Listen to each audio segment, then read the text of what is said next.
Hello friends, good morning সবাইকে। Hello, এই দেখো এতদিন এখানে ছিলাম, রান্না টান্না করছিলাম এখানটায়।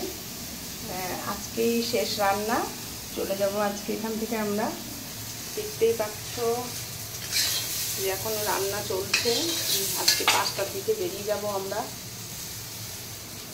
আজকে রান্না করব হচ্ছে আলু পটল সয়াবিন দেখি তরকারি, আর এই যে ইলিশ মাছ ভাজা টাজা হয়ে গিয়েছে, এটার সাথে একটু তরকারি করব। আর সকালবেলাও রুটি হয় প্রতিদিন, কিন্তু আজকে একটু চলে যাবো বলে আর রুটি কেউ খেতে চাইলো না। আজকে সকালবেলা সিদ্ধ ভাত, ডাল সিদ্ধ, আলু সিদ্ধ আর ডিম।